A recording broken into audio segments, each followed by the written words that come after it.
neon lights, we take a stand. Knights and wizards across the land. Spooky, spooky, spooky, spooky, spooky. It's spooky o'clock because we're looking at Symbaroum from Free League Games. It is 8:50 in the morning on the 14th day of August 2025, and it is gloomy and drizzly.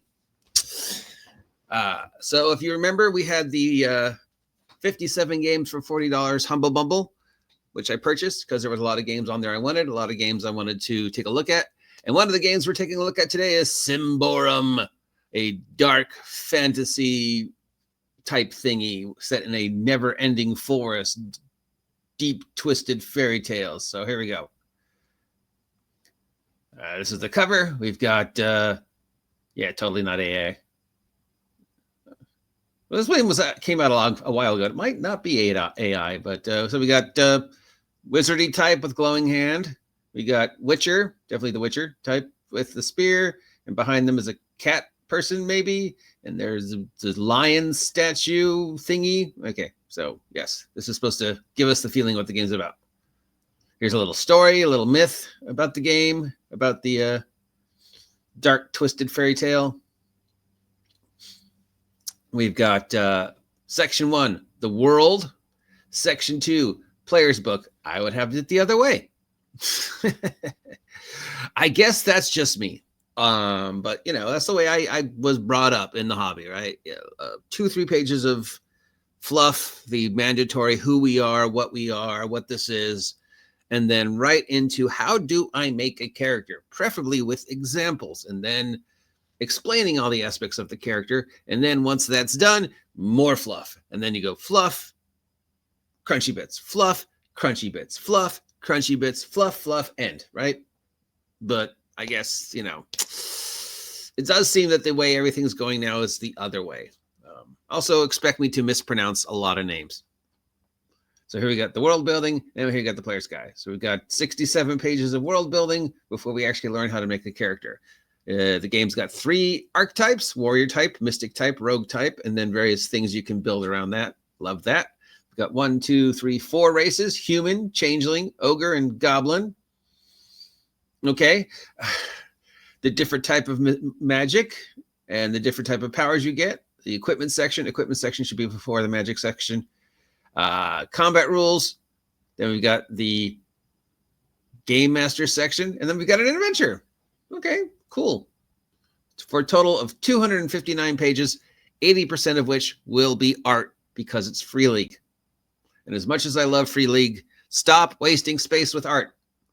And then we've got some special shout out to people who did more super duper playtesting and more playtesting. And the people who kickstarted it. Here's an introduction, more introduction, a narrative tutorial.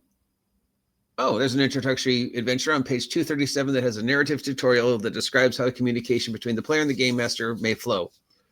What is a role-playing game? What is the world? What are you going to do? Freedom immersion. Types of players. What dice is it going to use? Does this use world year 0 or a different?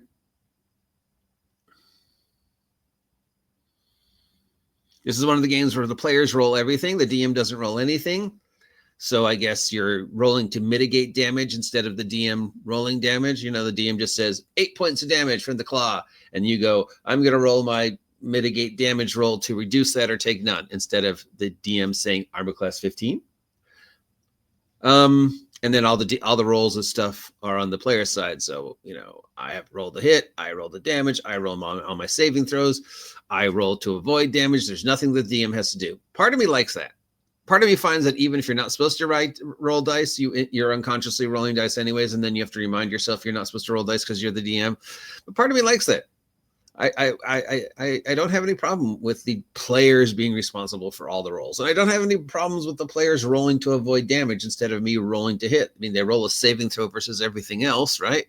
Sleep spell, saving throw. Sword, do I hit armor class 0? Why don't I get a saving throw against that? Just like I get against everything else. So I don't have a problem with that, as long as it's explained well. So it doesn't look like this uses the year 0 system, because the year 0 system is just 6-sided dice. just six, lots of sixes. More story. We're gonna have a lot of story, and more art. And the world, dark, grim, foresty, endless forest, endless fairy tale forest, endless fog, endless European, dark European,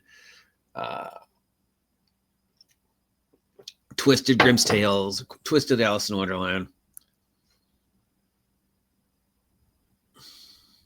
So this is just all world building. We've got just 60 some odd pages of world building and at least 1 to 2 pictures on every page because it's free league.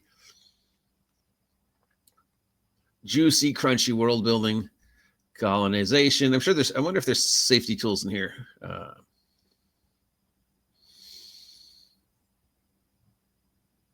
It's obviously very influenced by European, Northern European, Celtic, mythology, Swedish history, growing up someplace where you're living next door to this vast, endless forests that have been around since the time of the Romans, Eastern European and that culture. Factions. Love seeing sections of factions. Loving seeing sections of how you interact with the faction. Love seeing sections where it explains the rewards. It's one of the things I liked about World of Warcraft and other role-playing games like that. And I don't see a lot of it in real games. And I think there should be more. I've used it.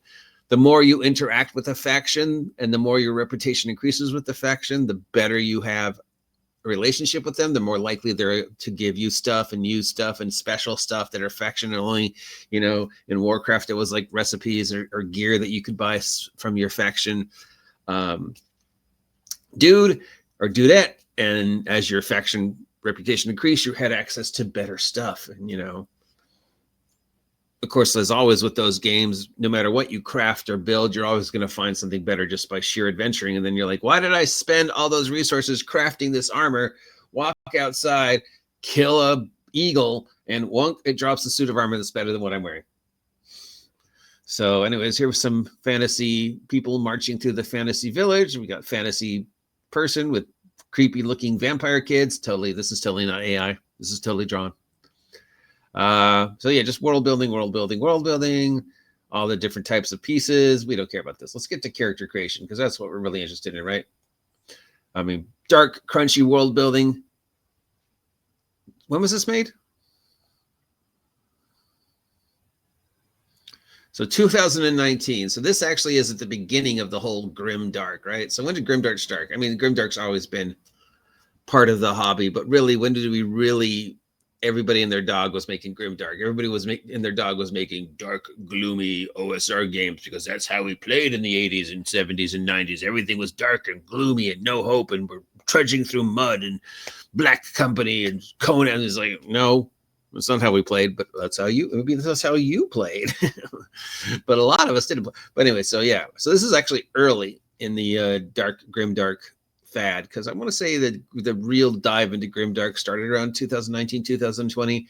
And obviously, as we're trapped at home during the COVID thing, there's just like everybody and their dog was making grimdark. And then Kelsey came along with Shadowdark and went, bam, top this. All right, so we want to get to page 72. Can I directly? Yes, I can.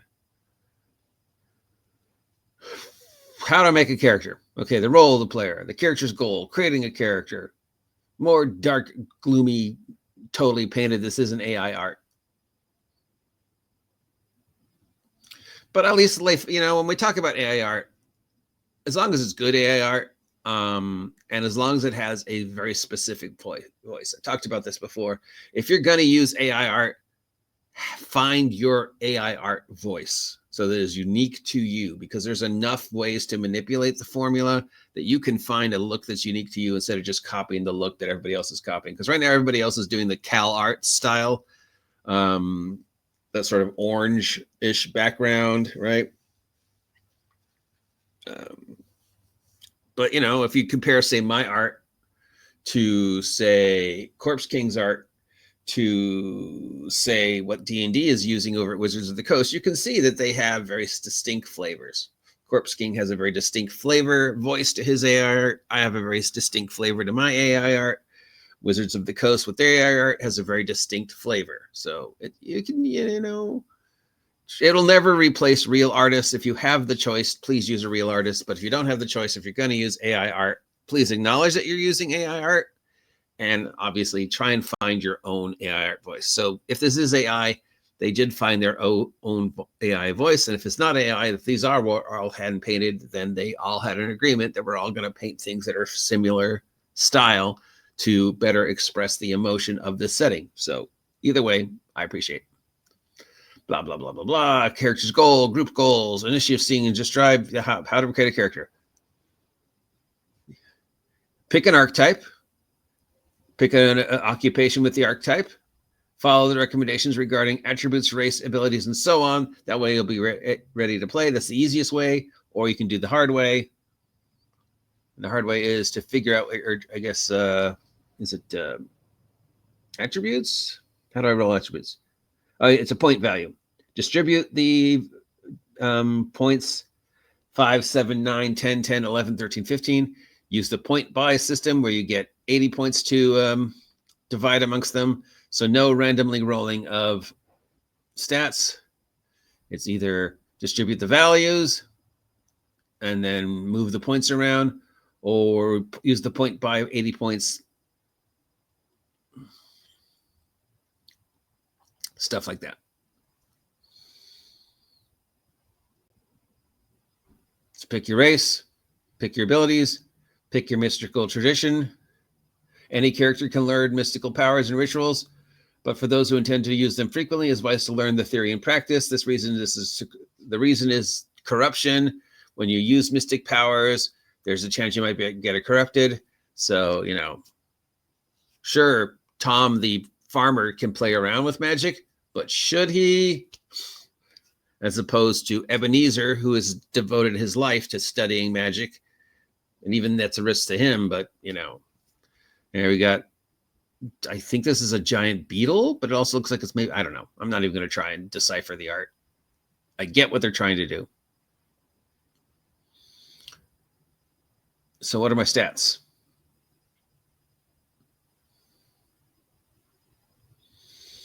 Then we have equipment. We have starting equipment depending upon your chosen archetype, man-at-arms, marksman, polearm master, blah, blah, blah. How much money, goals, personality. Okay, what are my stats? My stats are accurate, cunning, discreet, persuasive, quick, resolute, strong, and vigilant. All right, so this isn't using the, I can't tell if this is using year 0 or not. I don't think it is. Then we have your different abilities that you put down. It'd be nice if I could actually read these.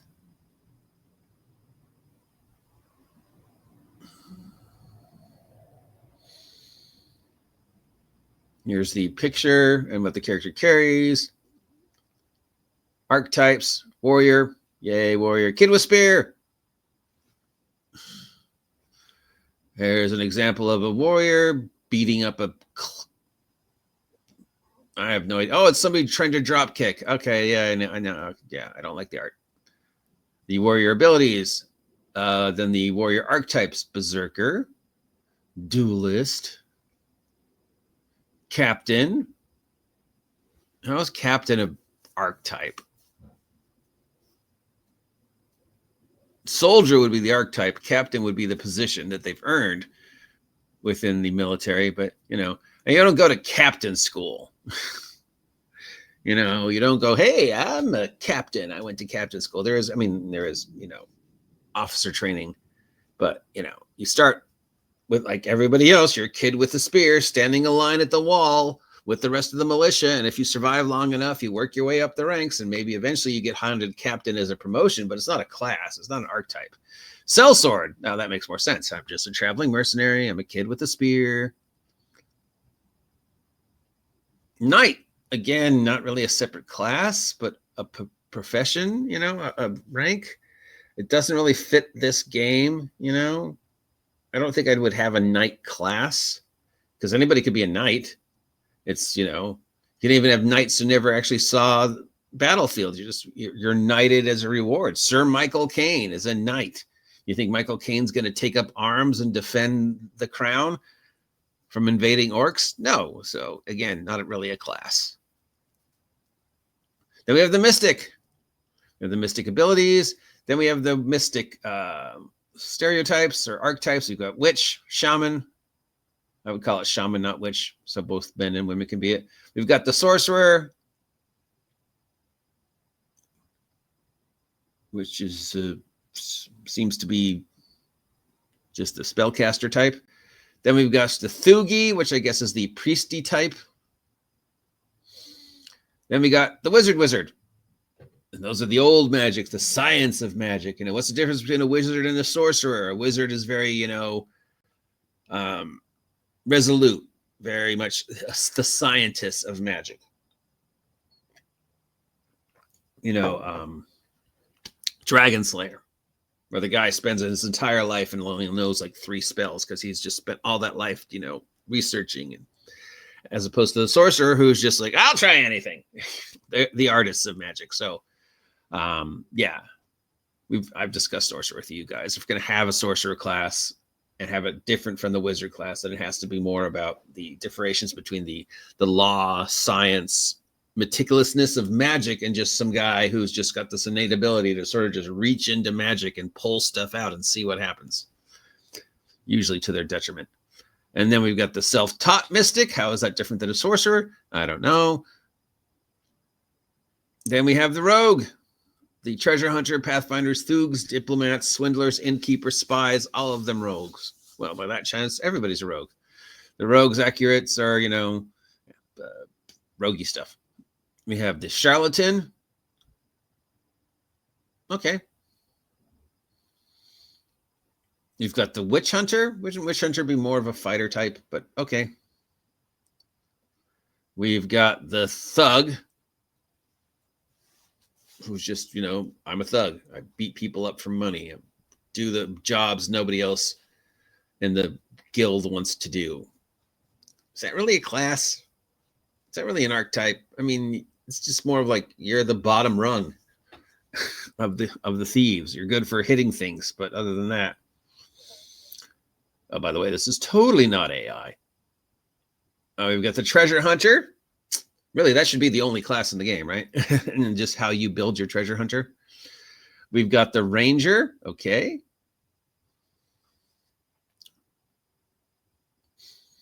Then we've got the attributes. The attributes are accurate. The character's hand-eye coordination. Cunning. The character's wit and knowledge. Discreet. Aptitude and training. To being silent, agile, and, well, discreet. Persuasive. Convincing people to listen to you. Quick. Character's reflexes. Resolute. Character's resistance to mind-bending magic and corruption. Strong. Pretty much self-explanatory. Vigilant. Vigilant represents the character's general awareness to attunement in a sense's ability to detect the details of its surroundings. Is this supposed to spell something? Because that's perception. I mean, vigilant, I think, means something else. But wait, does it ACDPQRSV? No, that doesn't spell anything, does it? Then we have the second attributes: toughness, pain threshold, defense, corruption threshold. Remember, you roll the defense. The DM doesn't roll to hit your armor class. The success test. So it's a D20. So it's not a D6. So this is not using the year 0 D6 dice pool system. It's using a different system. Why change? I don't know. Probably because this is a conversion from another game. A lot of Free Leagues games that aren't like original, like Tales from the Loop, are conversions of other games like Dragonbane, right? So this is maybe that. We got modifiers. We got the races, humans. A lot of pages on humans and the different types of humans. We got the changeling, which I guess are kids that were stolen by elves or replaced by elves. So we don't have elves or dwarves. The only non-human it seems to be is really changelings. So those are your elves. Changelings have long lived, and they have the shapeshifter.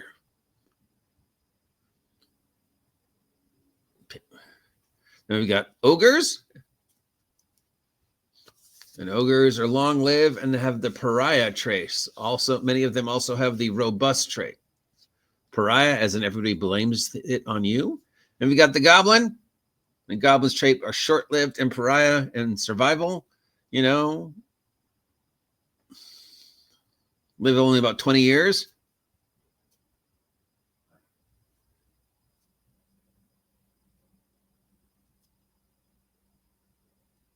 And they will, okay, yeah. And the only reason they're tolerated is they'll do the work nobody else does. See, somebody agrees with me. Like goblins, we'll drain the marsh, we'll empty the latrines, we'll, work on the scaffolds. We'll work hard on the jobs you don't want to do because for us, it's fun.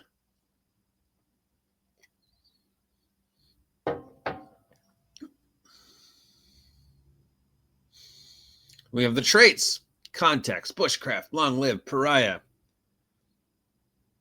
Pariah just means you have a bad reputation. Privilege, robust.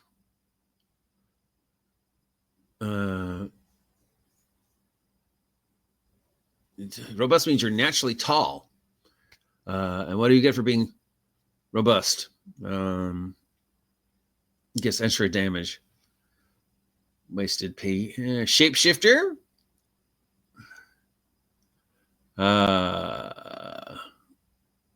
Looks like you just do humanoid shapes to humanoid shapes. Doesn't look like I can do animals.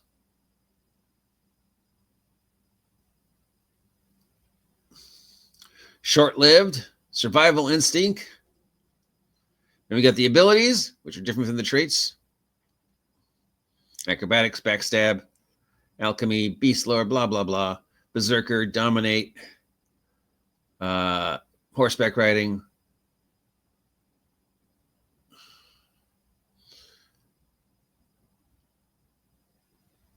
Wizardry is a ability. Like I said, anybody could technically cast magic in this system, but to really do it well without getting, screwed over by the dark powers, you want to invest the time and energy to study it.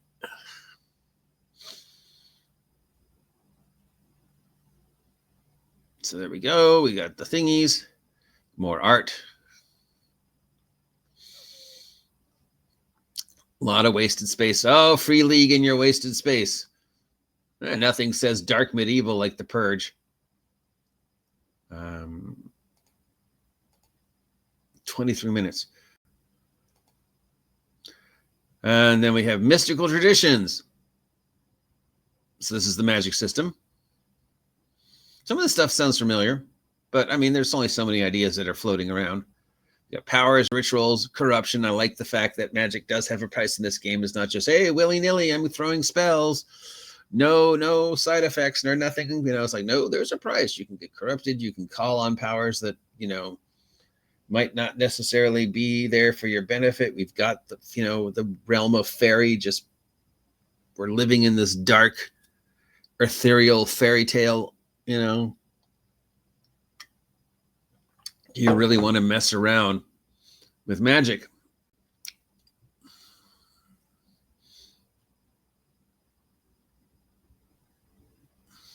And then we have the witches. And then we have wizardry, which is more of our Vancian magic. And then we have independent mystics, who are more of our like sorcerer or self-taught wizards. Then we have the different powers for the, the spells and how to get them. These are all the spells. Looks like there's only not very many. So after a while, all the wizards kind of look like each other, but then don't they do in every other game? It's really up to you to individualize your spell. Like everybody learns, magic missile, but it's how not everybody remembers that you can make the magic missile look different. So really, each wizard's magic missile should be unique to them. When Sylvia, the magic user, casts magic missile, hers look like crow. But when Steven, the magic user, casts his magic missile, they look like flaming daggers. And when Mordecai, casts his magic missile, it's screaming skulls. So same thing, sure, you have that spell, individualize it to you. How does it look when you cast confusion as opposed to when the goblin casts confusion?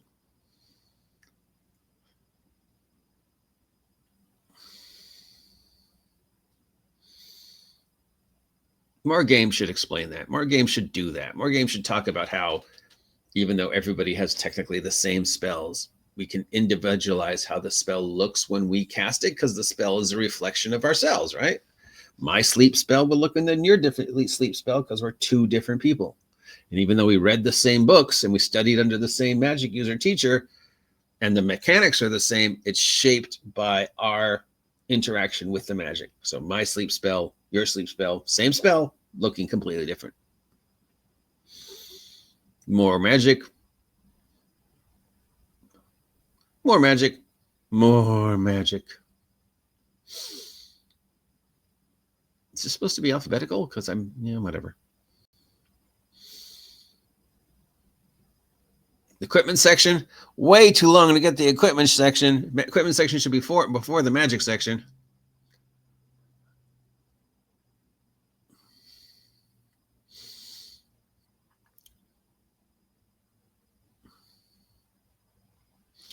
So it's a classless system. There is no fighter class, but there's archetypes, and the archetypes give you things, but then you also have the ability to pick things to make it your archetype different than that archetype. My ranger is unique to me because I took these 4. Your ranger is unique to you because you took those 4. Then we have the player's rules: turn order, surprise, movement actions, reactions, free attack. No mention of safety tools yet. I like that. Just drop my glasses because I'm an idiot. Damage and healing. Damage lowers your toughness. But you can roll defense to, try and mitigate some of the damage. You got special actions. Other important rules. Quick guide to combat. Yes, thank you. Game Master's Guide.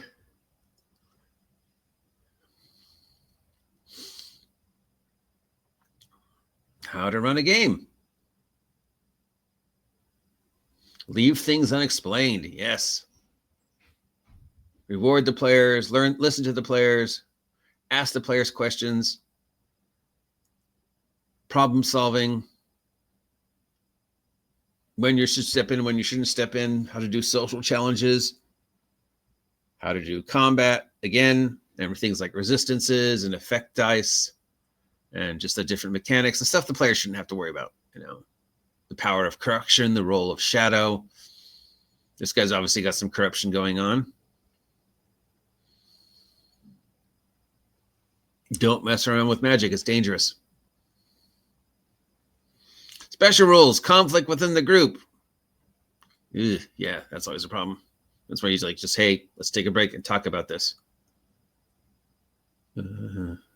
Non-player characters. Optional rules. Instant kill. Stuff like that. Lux. Rerolling.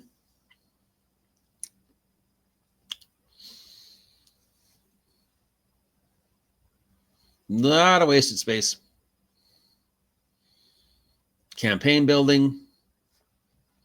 How is this different than the campaign section of above? But this is more like the mathematics. While the first initial section was more of the flavor, this is like, okay, how do I travel through this land? And what happens when I go through this land? And money and personality and equipment. And how do these people act? And then we got some magic items.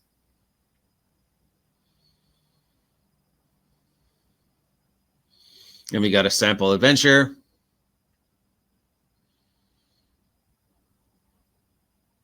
And how to write adventures done with examples.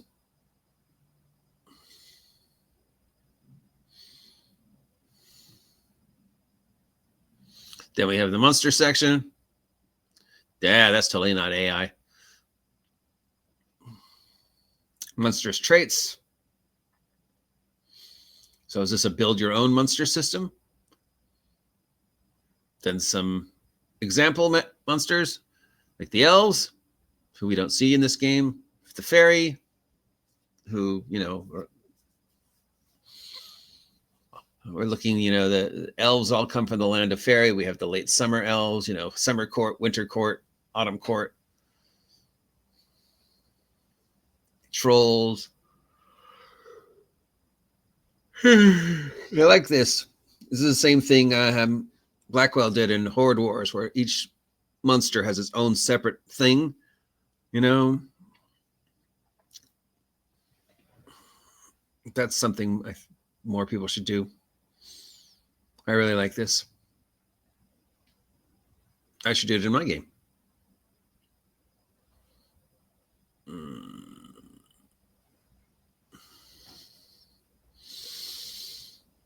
It's a wasted space. What page am I on? 220.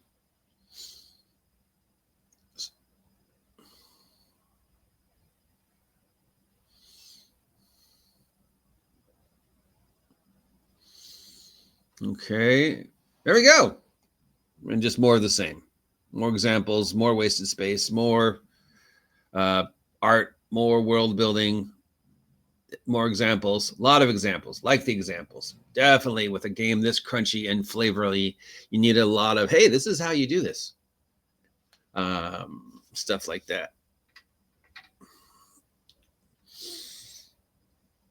So art, well, it definitely captures the feeling of the game. I don't know if I love the art. It doesn't really take me away like the art from Tales from the Loop or Electric State did. Partially, this art, in ways, this art seems kind of lazy. I guess it's going for the more, you know, that old painting style. Like, these are paintings you'd see on the walls of a museum from that Baroque time period where everything sort of faded out. We use a lot of watercolors and a lot of, you know, sort of a dreamlike state to the art to reflect the dreamlike state of the world. Is there too much art? Probably, but that's Free League's thing, is just art to express. I mean, I can't complain. I love the art in Electric State. I love the art in Tales from the Loop. That's what first hooked me on Tales from the Loop, was the art. You know, that beautiful melancholy last summer of childhood, 1980s that never wore. That never-ending road trip down Route 66 that is the Electric State, you know. So I love the art. But I don't love this style of art. It doesn't capture my heart the way some of the other art that they've used in the past does. I don't know why. I mean, I love dark, spooky forest. Who doesn't love dark, spooky forest? It's just the innate default. But lots of world building. So I give it an A+ for world building. I mean, you know, this is stuff I could take for any game and go, ooh, spooky, spooky, spooky. It's so dark and gloomy. Also, I'm kind of tired of dark and gloomy. And yes, maybe you were early in the dark and gloomy fad from 2019 for the second version. So that means, you know, whatever game this is originally based on. Very medieval, very Middle Earth. Character, I like the character building. I like that there's only 3 classes and then just a bunch of subclasses or archetypes, but that everybody can be a little bit of everything. You know, warrior can dip into wizardry, warrior can dip into rogue. Some of the wording and classes don't make sense, like knight and captain. It's like, no, it's you join the militia. You're a first level fighter. You're standing the wall like everybody else. Maybe you do enough goals to get knighted as a reward, but that's not a class. Anybody can be knighted. I could be knighted. You really think I'm going to stand a wall and hold a spear when the orcs attack? No. You think Michael Caine is? No, but he's a knight.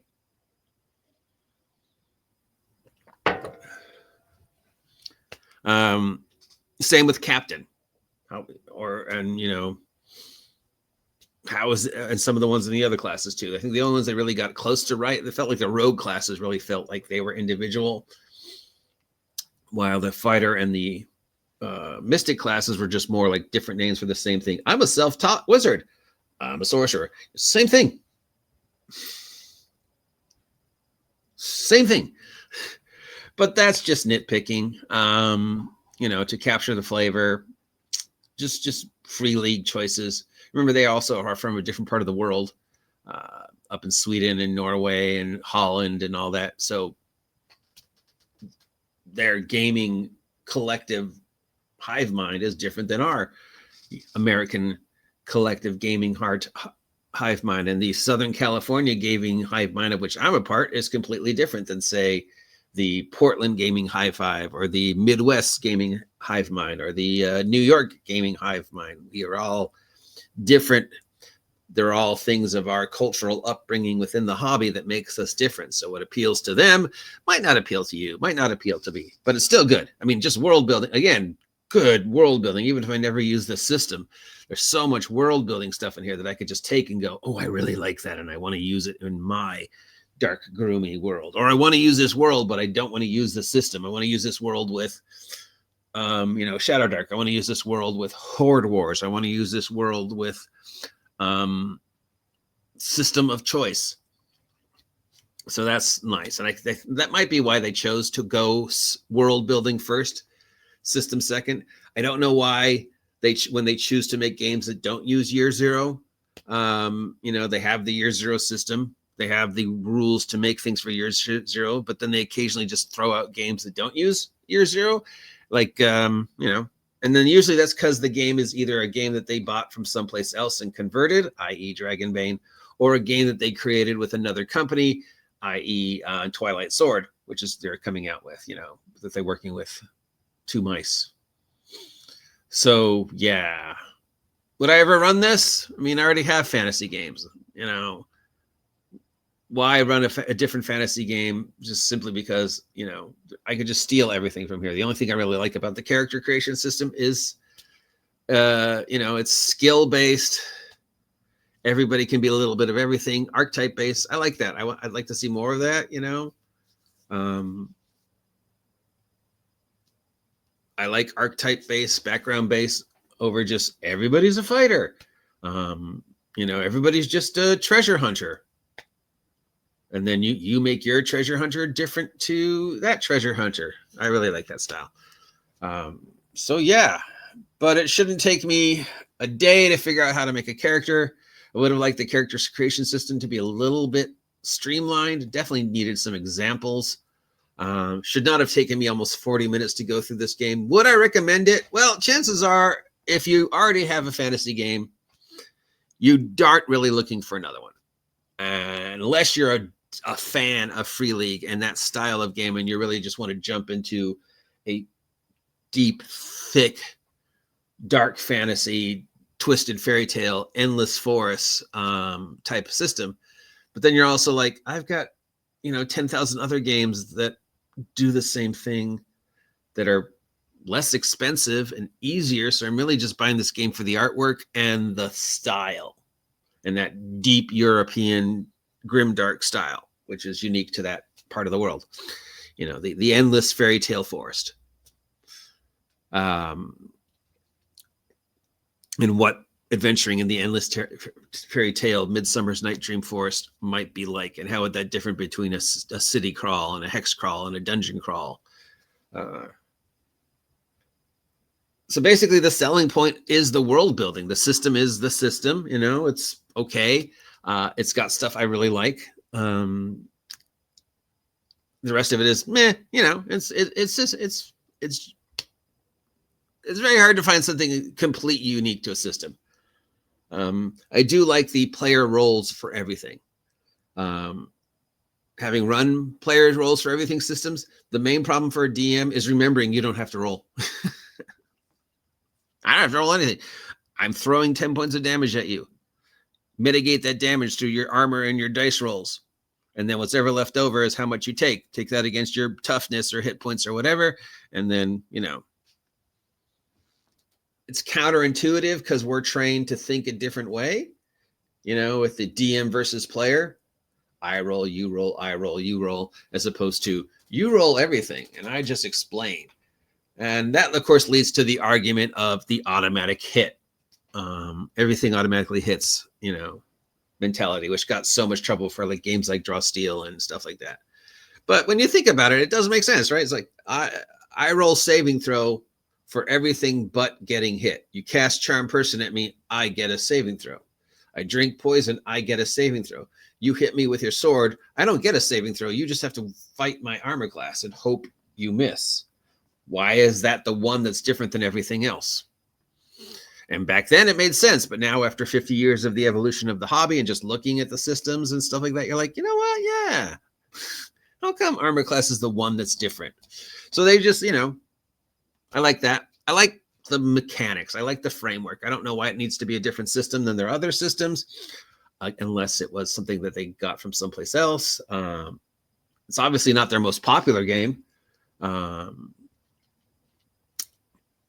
Definitely Free League suffers from a little Monty Cook symptom where they just sort of drop a game and move on instead of refocusing on the game and making new stuff for the game. It's been a couple of years before they made the second thing for Coriolis. It's been a while. I mean, this came out in 2019, and I think they've made maybe, one or two things for it. There's some third-party stuff I found online, but yeah. Anyway, there's a link down below if you want to pick this up yourself. So that's 40 minutes of me talking about Symbaroum. So either I've sold it to you or I haven't. As much as I love Free League, I would not have bought this game on its own. But the fact that it was part of a larger package and I was curious, great. There's definitely things from here I would take and steal, and ideas I like. But those ideas I can also find in other games, which were probably cheaper. So, yeah. If you want to run this style of game, look around. Because there are other games that do the same thing. If you're interested in the world building of this game and just the rich juiciness, still, on its own, this game is like $47. I think it's on sale right now for $26 because it's kind of an older Free League title, and it does sort of feel like they've given up on it. There is some online support. I don't know. It feels like I'm talking you out of buying it, which is just like I am. I would not buy this game. I know there are plenty of other games that do the exact same thing that are cheaper. There's some good ideas in this game, but those ideas are also from other places. So everything in this game came from someplace else. They just wove it together.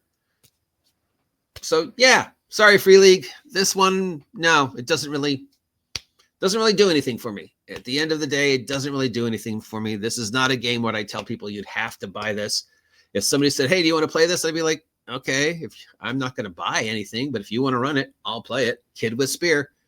Till next time, I'm the OGGM. If you appreciate my reviews, let me know. If you never want to hear me review a game ever again, let me know, because I got a lot of these to go through. Plus games people send me to review every now and then.